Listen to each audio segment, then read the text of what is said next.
All right. Welcome, everyone. You are in for a treat today. We are so excited to have with us Ron Evans, a retired pastor and professor who currently lives at Pilgrim Place and who I think is the greatest storyteller that I have heard in my life. If you have not heard Ron speak before, then today is going to be a very special treat for you. At the end of it, you are going to just say to yourself that you could listen to Ron share about anything for an entire day. It really is that incredible and insightful, and just his use of language and wordplay. He's a poet. And so we are so glad to have him with us. And he is sharing today about a topic that I am interested in learning more about.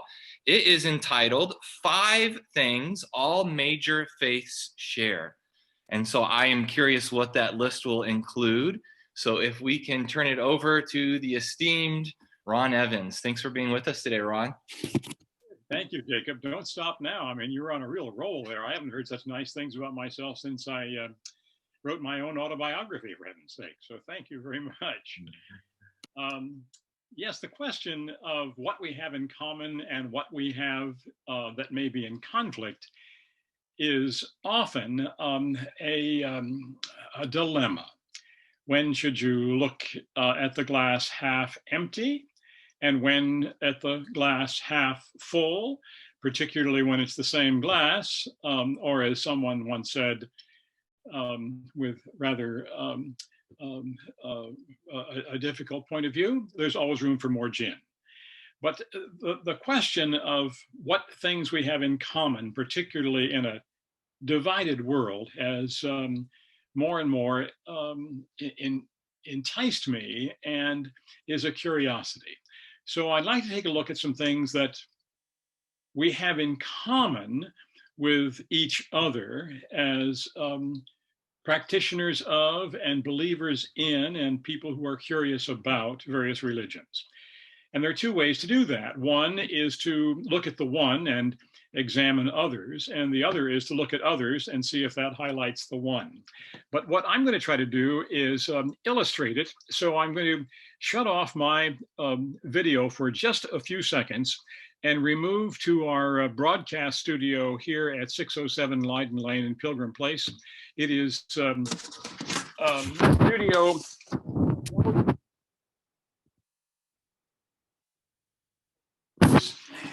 And maybe by that, you'll get a different view of, and maybe a little more careful view of what it is I'd like to have you see. Here we are in Studio WC. Can you see? All right, just sort of wave if you can. Thank you, that helps. That's good, that's good. I have tried to put some things together which will focus our attention on the question at hand. And again, the title is Things That All Religions, Major Religions, there are so many, I'm not sure how many, but all religions have together. Things that we may not always do the same way, but at least have in the same category. And I've picked 5 because that's a very good number. I think there are 11, perhaps 14, but I haven't figured those all out yet. But these 5 I do know something about, or at least have an opinion about, and maybe this will be a way to focus. So of the 5 things, let's first of all take a look at something that is the most obvious that every religion is concerned about, and that is something about the notion of a holy other. Now, that is some power of the force be with you, or some way in which our attention is focused beyond ourselves. Usually it is something that comes from far distant, way away from us, and is a curiosity that we can imagine and sometimes have to put name and shape to, but it's an undeniable power or an urging of some kind. Paul Tillich, a great theologian, used the term the ultimate concern. So this notion of some power or force which is well beyond us and even beyond our fully knowing is something that is easy to identify with, that every religion has in common, even though that notion of the holy other is really quite different. It may be spiritual or physical, and it may be both. It is an omnipowerful, omni-knowing, omnipresent kind of force. One can't get away from it.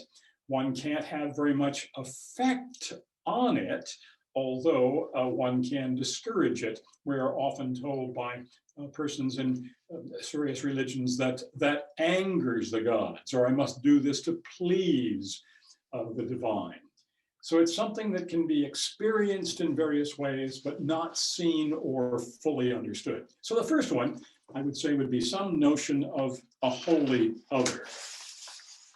And then, remarkably, along with a who is a what and a where. Some notion of a sacred place or space. And that is defined by not just something that is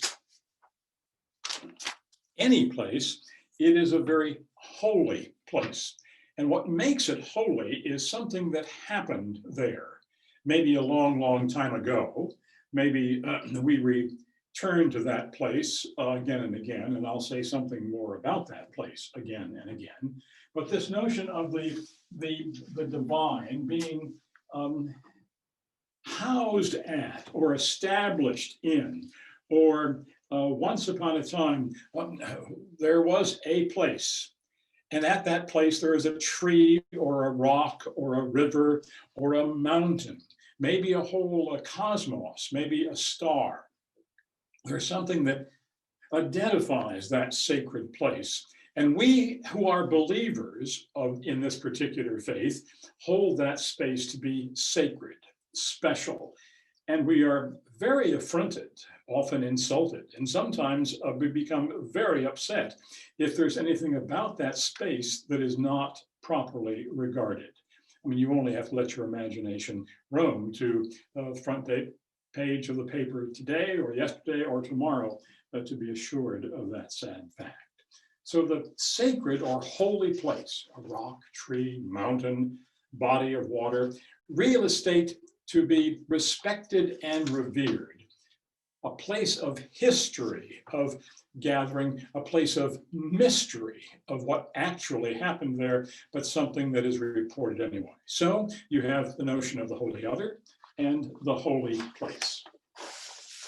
The third thing, one of my favorite aspects of most religious experience, is the notion of story. There is something to say about this, and there are those who will say it repeatedly. Some of us call it sermons, some of us call it a testimony. Some of us would consider it to be a lecture.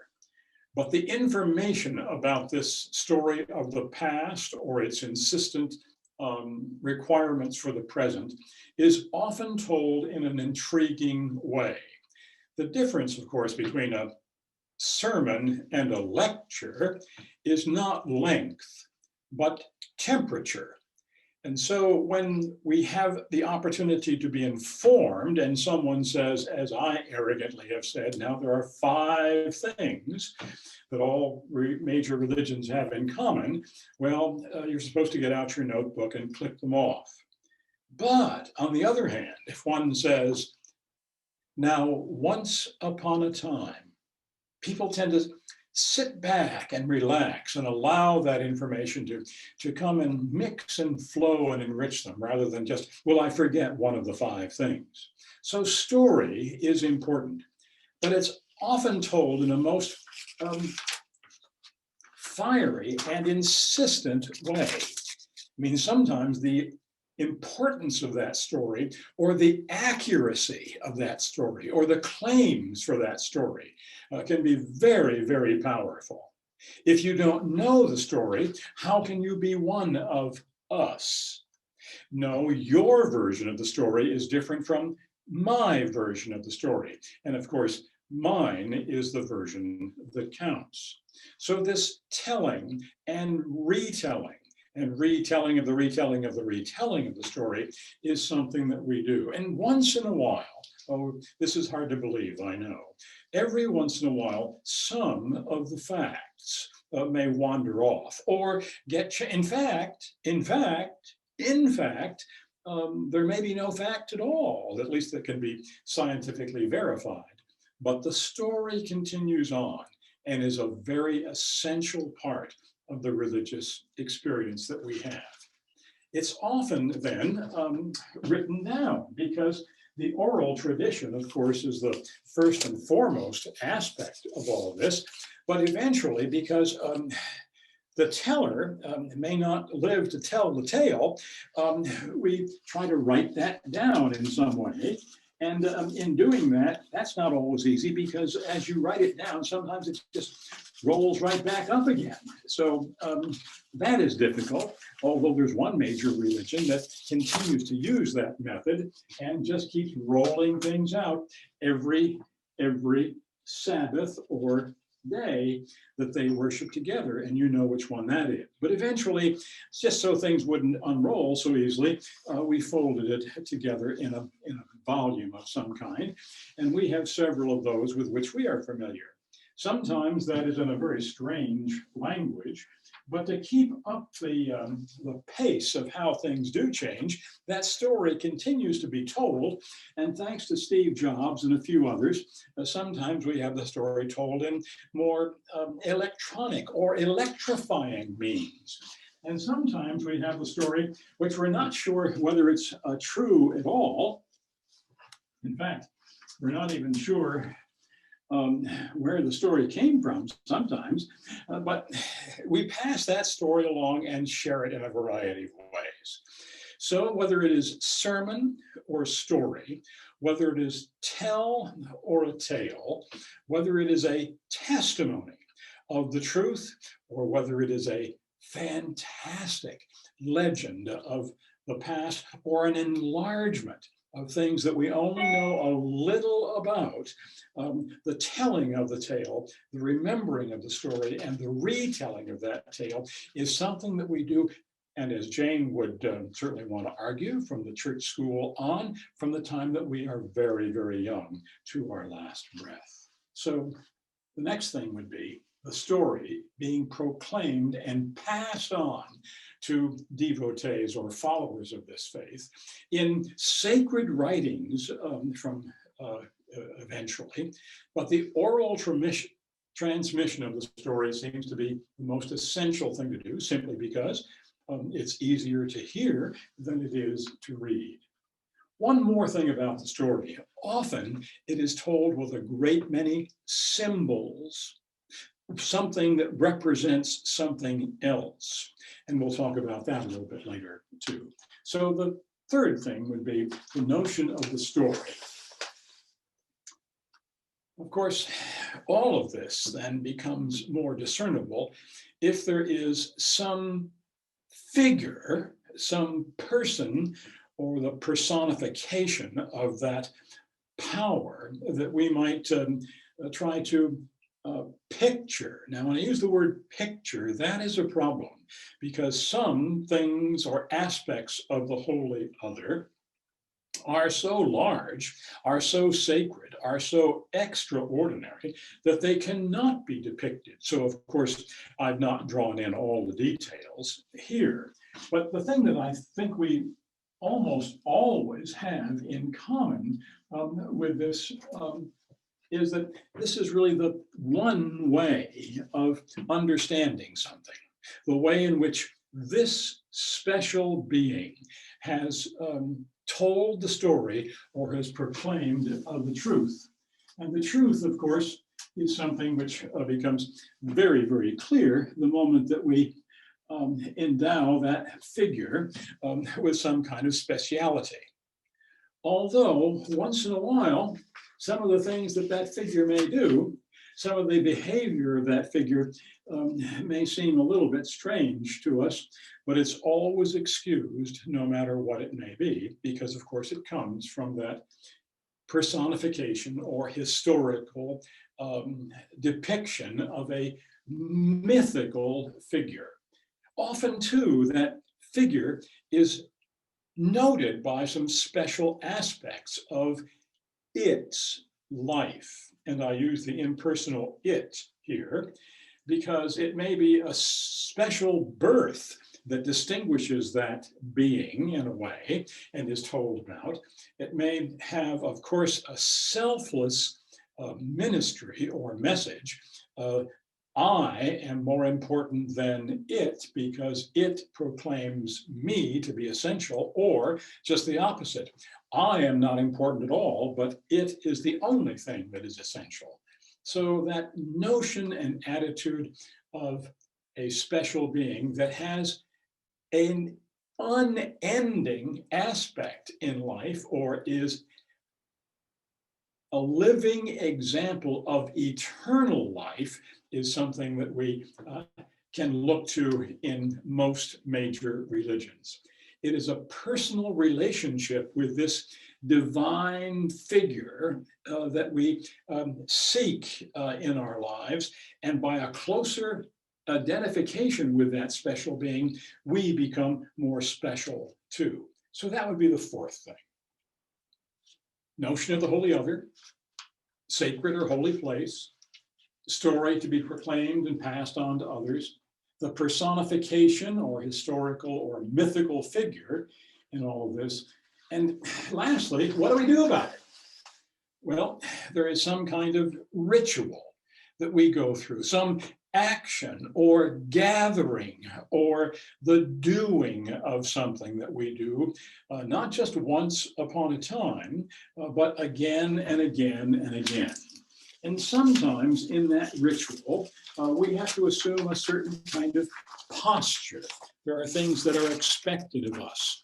It may be, for some, the guarantee of attendance. It may be that we bow down in a certain way. Maybe we hold our hands in a certain way.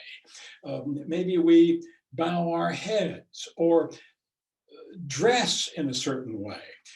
Take off some of our clothes, take off your shoes, you're on holy ground, or put something on your head to show your, or something over your face. So there are things that we do in this ritualistic performance or realization or expansion of this understanding of our notion of the faith that we do repeatedly in a ritualistic kind of a way.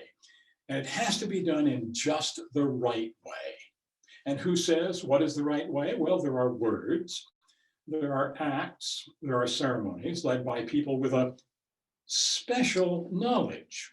Maybe they've gone to school, even to Princeton, Harvard, heaven forbid. But I mean, they would be endowed with a certain kind of information and a degree of competence in that, and then therefore they are proclaimed to be practitioners or overseers or the voices for this ritual and the directors of the play. Now, it is often a play, because I hope that this person is not dead, but will be able to stand up. But often it is a matter of play.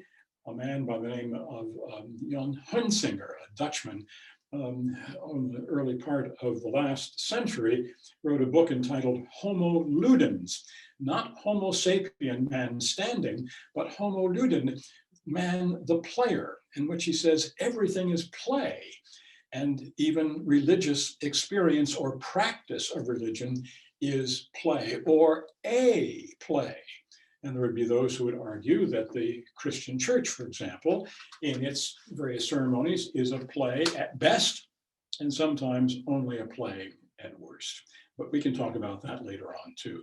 The ritual, rituals of common and exclusive experience, maybe because you're not a member of or one who has been properly schooled in this particular religious experience, you would not know what to do, or even if you did it, you would not do it correctly. So the ritual has to be words, acts, and ceremonies led by people with a special knowledge. It may or may not be committed to writing. It may only be something which is done in practice.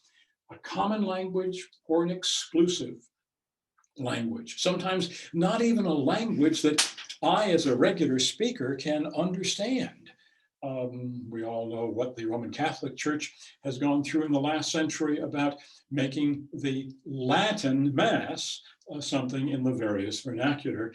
And even after 50 years, there are people who are very unhappy with that major change. So, 5 things we have: the notion of the holy other, a spiritual or physical entity, the sacred or holy place, a mountain, a rock, a tree, maybe eventually in time a building is constructed there, the story to be proclaimed and passed on to followers, the personification of that historical or mythical figure, and rituals of in common and exclusive practice. But of course, just like the Claremont Congregational Church, you always get more than you pay for, so there is still more to say. And more to see, too. But sometimes we're not able to see even the most obvious of things until we clean off the glasses and just look a little more carefully. And then there may be other things or another point of view. So let's look at some of the things that we've talked about and see how they become explicit in another way. Not just to look to see what we have in common, but what is it that may be different about these various faiths? Because it's very easy to see in this example that one of the things that our eye focuses on immediately, of course, that of all of these sheep in the pasture, one of them is remarkably different.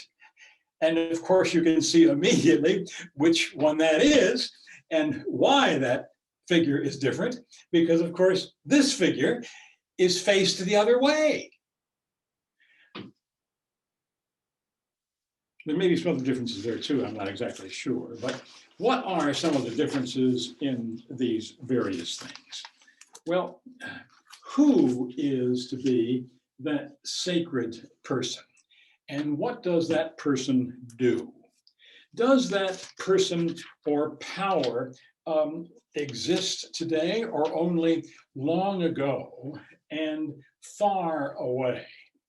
And what do we do to make that power of that holy other, that personification, more personal for us? Is that power something that just sort of sits there?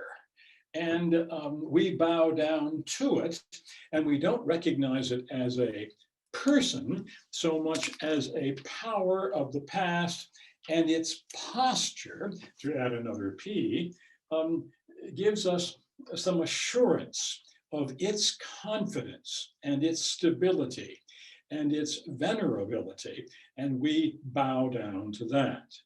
Or it may be in some ways that power or personification is in a rather mythical figure that has unusual aspects to its anatomy. It may be something that does a variety of things all at once and can do more than any of us can do simply because it has those additional parts. It may be that we honor animals. I think Jen may be particularly appreciative of this, for that holy other may take the form or the shape or the aspects of an animal and can do things that we cannot do, that only animals can, finding ourselves up a tree every once in a while. It may be not a very pleasing animal, for that matter. It may represent something that has power and has vitality, but also has a very poisonous aspect. So be on your guard about the negative aspects of all of that as well. It may be something which is very large in size, and it may be a combination of things.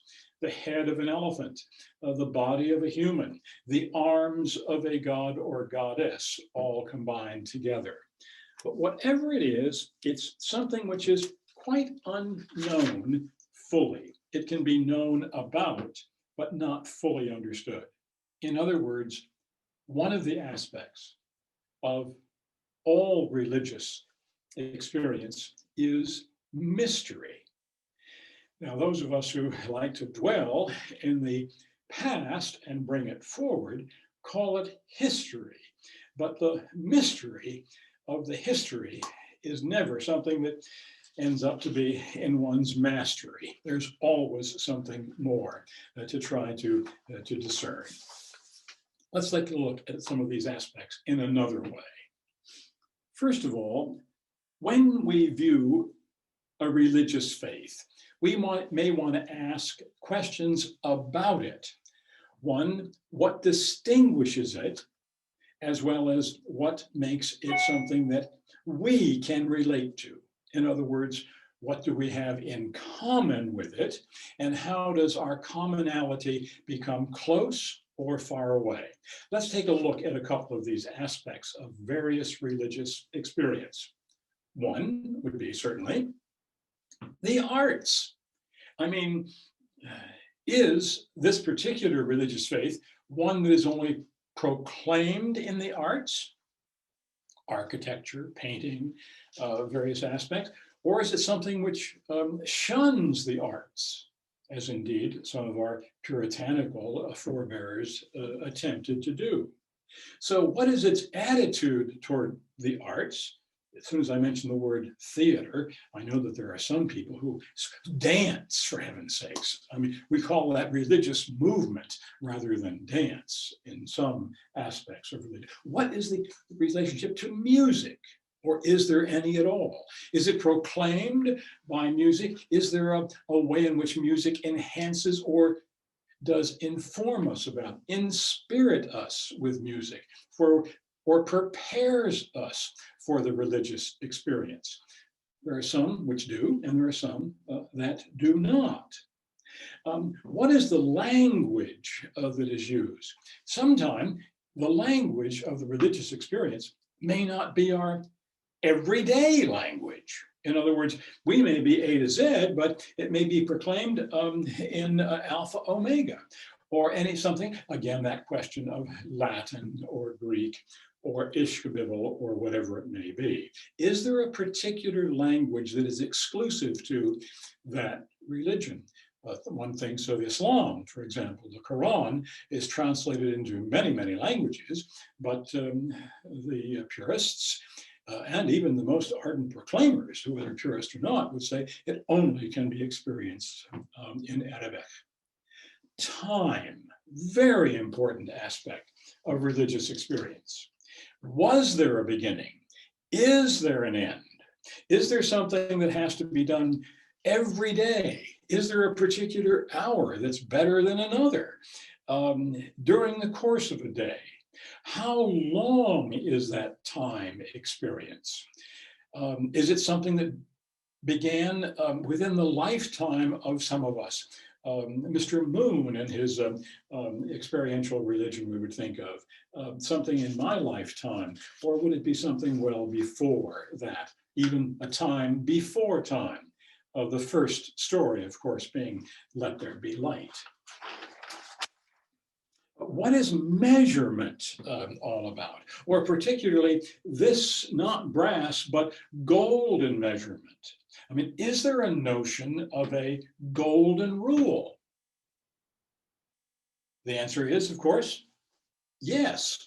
Almost, and I qualify with almost, every major religion has some aspect of the golden rule. Here for later investigation is, why is it that the Christian faith notion of the golden rule is different from every other notion of the golden rule? We'll allow Jacob and Jen to give us that answer later on, but it is essential. Another question would be, how does this particular faith relate to or deal with questions of the environment?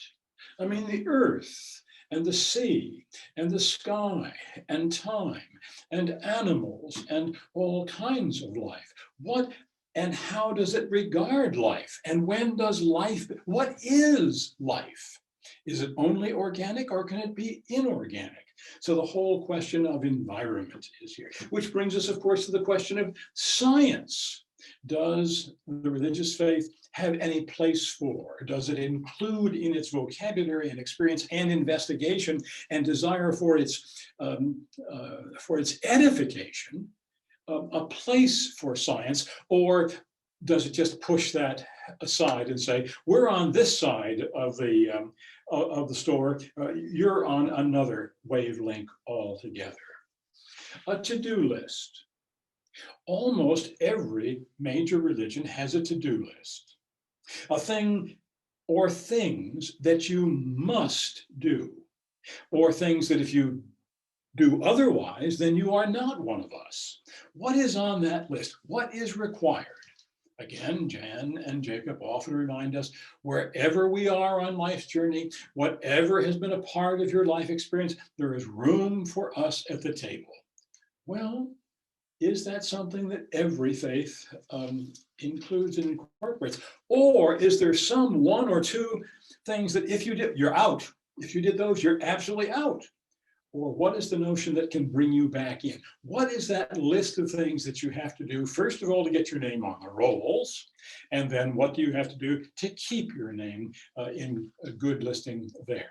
That was always a problem for me in school. Another obvious one, the whole question of gender issues. How does that religious faith deal with the notion of men, women, men, who may be who and what may be what and why and all the rest of it? Again, we've had lots of asides of late in the last decades, particularly giving focus to these kinds of questions. How is that addressed and dealt with in various religious faiths?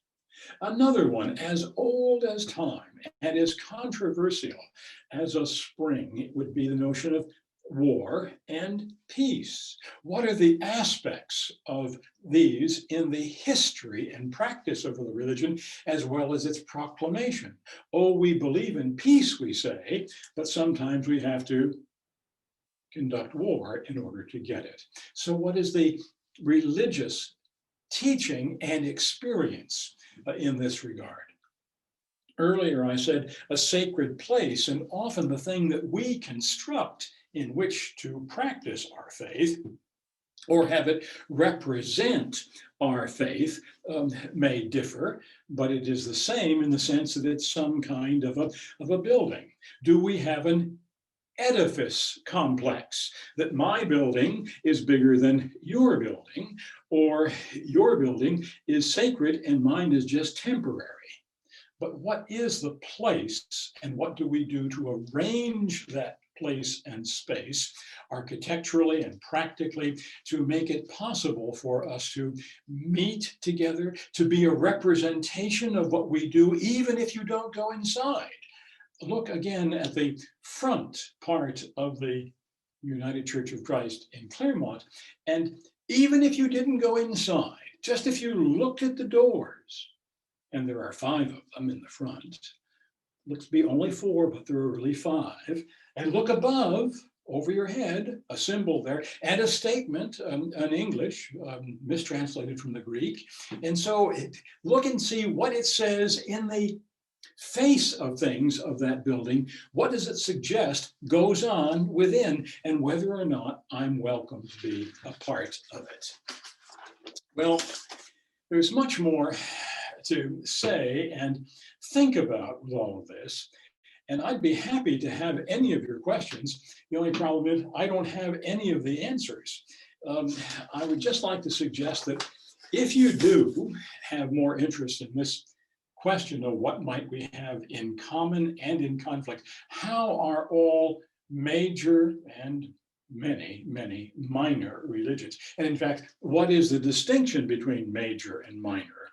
We have that category in the Hebrew scriptures. We have the major prophets and the minor prophets. I guess one of them is longer than the other. I'm not exactly sure. But here is some WWR, or in our household, that's always been well worth reading. 3 resources that I would recommend. World Religions by Houston Smith. I put Smith up there for Annalise and for Bob. it's an easy name to remember, but in this case, it is the name to remember.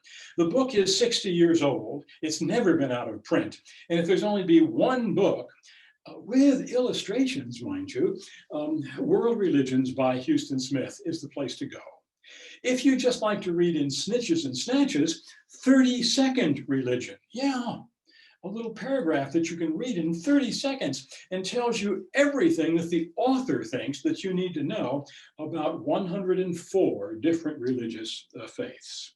Or if you just want to bring it down to 12, hardly a baker's dozen, 12 major religious world religions, Jason, it's a very, very good book. But I recommend, when you really get down to one, that's the one to read. I get a kickback on how many ever Houston Smith, who unfortunately just died this last year, sells in that. Recap. 5 things. Each one has a particular power, a notion of the holy other. Every major faith has a place or places, and sometimes ranked. This is the most holy. No, this is the 15th most holy, but it's really a holy and hallowed place. A proclamation, the oral tradition, or written down. Interesting that the Bible, from which we preach and by which we are informed, was itself a latecomer in the whole process. The oral tradition was first told before written and read, but that proclamation, both orally and in writing, and the personification. We always want to make something more personal. You fly in to a community, a city, or a place that you've known for years, and as the clouds dissipate and you get lower and lower, yes, there's a building I recommend, I recognize on that, and there's a street, and I can see the house, I know the people, and then there. We always want to look more carefully and find something or make it more personal. And then finally, what is the practice? All of this is just intellectual until we get down to the experiential and the practice of all of this. So what is the power? Ask yourself. What are the places? What does the place tell you? What is being proclaimed? It may be in as short as one commandment, or there may be 10, or there may be a longer list. What is the personification? What would be the clearest representation of all of that and the proclaimer thereof? And then what is the practice? What is it that I have to do to make all of this work? Well, that's it. And I'll go back from Studio WC to my desk. And if we have time for just a few questions, I'd love to hear your answers. So while I just shut this off and move us back to another area, I'll let you formulate your questions, and we'll let Jen and Jacob be the referees, decide who is to get the first question. Oh, good. There are no questions, so it's time to go home. Wonderful. Thank you very much, friends. Enjoyed being with you again today. Look forward to the service. Oh. Not so fast. Ron, that was incredible. That was amazing. Everyone can understand now why we said this was going to be a treat. Those drawings are all by Ron. He's done some bookmarks that we've passed out at the church. If you remember, for the 500th anniversary of the Reformation, we passed out some bookmarks. And he's done some on the buildings of Pilgrim Place. Incredible, Ron. Just thank you for bringing that to life for us. So yeah, let's have some time for questions. Feel free to unmute yourself and speak verbally. If you want to put it in the chat, we can ask it for you. I see that Bill Dodge has a question for us. He says, Ron, wonderful. Do religions need a physical place or only a periodic gathering of followers? My quick answer would be yes to both. The physical, of course, makes it more experiential for us, but there are those who can live with very little and do. So I think that it is a matter of size rather than yes or no. It can be something that I think is very simple and very little, but more and more it seems to become more and more. That is to say, even the more spiritual aspects of the religious experience tend to become exemplified or represented in something physical, my opinion. Wendy asks, how do you see morality as a common aspect of religions? Yeah, that would be one of the measurements, wouldn't it? And what is morality? I mean, given the whole question of, quote, note the phrase, the right to life. What is that really, the language, what's behind all of that language? And that's a moral question. Or is it a moral question because we make it so? Or do we accuse somebody else of not having the same level of morality because it seems for another not to be practiced as so? Again, the answer is yes on both sides, I think. I'm wondering, Ron, what do you make of the fact, from your perspective, that all these religions do share these 5 and more aspects in common, even ones that consider themselves exclusive? Well, the thing that all of these religions have in common is the human being. And I think that so many things are redesigned, reconstructed, reconceived by us, and they have to sort of fit into our 5 senses of understanding to be able to see them as our own. So I think that would be one thing. Certainly, being able to share that with another is important. Even some of the more esoteric practices or exclusive experiences that may be individual, we want often to be able to tell about. In the Christian tradition, it has always fascinated me that in the relating of the 40 days before in Jesus' early ministry, when he goes off by himself, 40 days, of course, which simply is a biblical phrase or a cultural phrase, which meant a very, very long time. It wasn't the measurement of 40 days. But Jesus was apparently alone. Who reported all of this?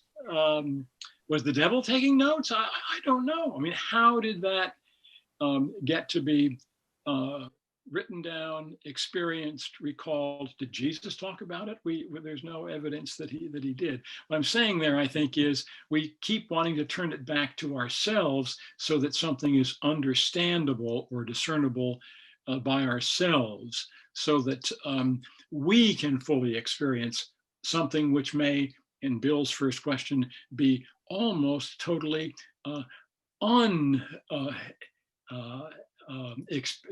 it would be almost impossible for anybody else to experience it. Did you see that flash of lightning? Well, you weren't looking in the right place. Did you hear that the 4th oboe was not playing in the concerto? I don't have that kind of ear, but somebody else does. So how do we make it most personal for us? There are some great questions in the chat. Mel asks, why have the major religions regularly become a basis for war? Me first, I think, is first of all, what are you defending?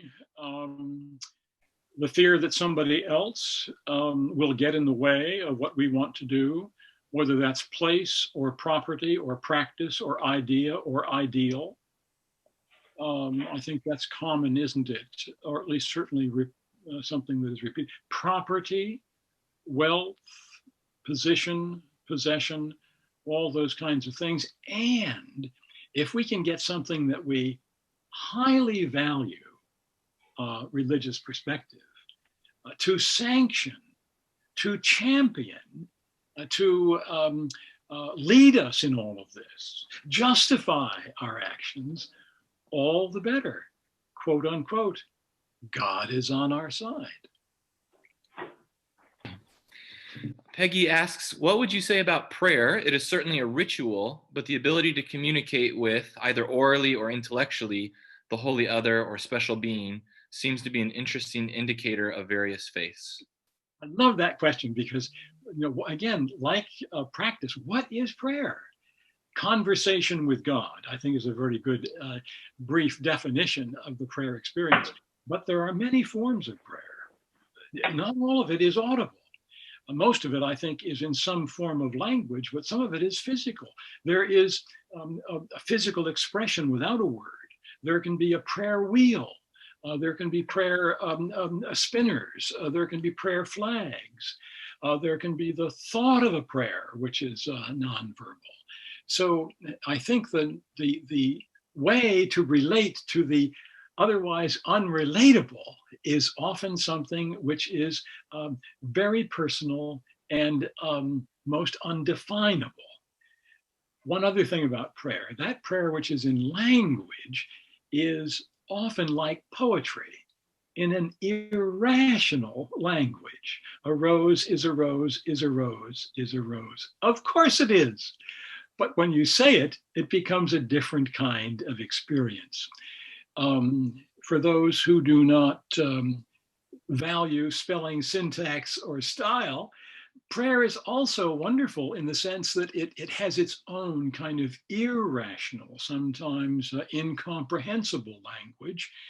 And sometimes there would be those who would argue that there is no language at all except the glossolalia, the expression of something which is entirely irrational, but it is my expression that the divine can fully understand.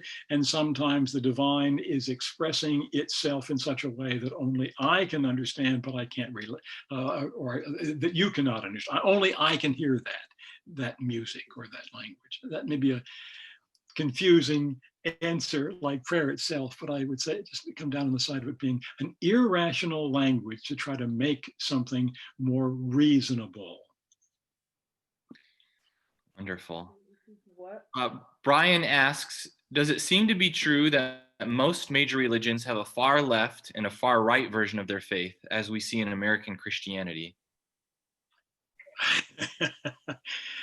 The thing that I didn't put up on the board was the compass. I mean, where is Polaris? I mean, right of what and left of where?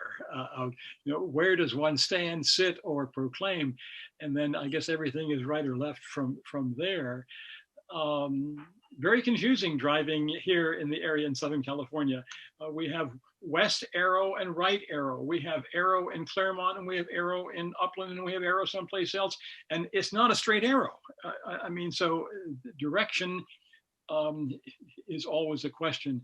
But the concern of conservative and more progressive, I guess that's what makes for the argument. Are you a little too far this way or that way? And how far do things move back and forth? Seems to be a part of the religious discussion. Actually, I have a question. Go ahead, Rob. My question is, when we look historically at the multiple religions, the main ones, there seems to be a connection even in their history, meaning like when we look at, let's say, the story of the flood, right? We also see this written in the tale of Gilgamesh. When we look at the narrative of the Christ, we see similarities with the Kemits, African spirituality, and Horus, Amun-Ra, Isis. So the question that I'm asking is there justificatory evidence for us to say that there is a single source where all these have come from? Yes. And we would agree there's a single God, but I'm talking about historically from the narrative. Well, who the we is may distinguish that question of whether there is a single God. There'd be those who say no, but okay, those who believe in monotheism. The answer to your question is very simply yes and no. I mean, the question is, yes, there is a strain of how things have become passed down and influenced one and the other, but often we will not admit that ours is the best version. Or no, looking back into history, we find something that's similar. Ours was really the key event, but that happened a long time ago. It couldn't have influenced the telling of ours. My own belief is that yes, one thing does tend to influence another, and that's a good thing. Not that we necessarily take on somebody else's experience, but the revisiting of that experience may give greater clarity to the whole thing in itself. To put it another way, after you learn how to master fun with Dick and Jane, I mean, you just don't go to the Encyclopedia Britannica.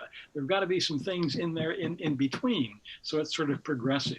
Learning something helps you to understand something more, take a more careful look at something else as time and experience and desire go on. With that being said, I guess my follow-up would be in it feels like it's just repackaged, right? And then it feels like we're just repackaging, but then there are certain ones that stand out to us historically, right? Well, certainly the American experiment is a further step in democratic small d government, and we keep trying to make it better, but we are very dependent upon the Greeks city-state. We're very dependent upon other failures of government, and we're very dependent upon mistakes that we have made. So as time goes on, we keep wanting to refine and better define things. And so it's not just a rehashing, sometimes it's an improvement or going back to the original idea wasn't all that bad. Golden rule has been around for a long time. When are we going to get that one right in practice? Thank you. Thank you. My question is similar. As I look at world religions, it seems to me that the aspect of Christianity that is distinctively maybe a matter of emphasis is that in Christianity, we have emphasis on love and taking care of our neighbors and love for the environment. But these are all things that I think many Christians have forgotten about. Can't argue with the notion of the importance and essential parts of love. It's just that it seems that our practice over time has been that you sometimes have to be pretty violent with people to get their attention so that you can love them and they will love you. I don't know if that's the way it is supposed to work, but it isn't as smooth as that, is it? Mm.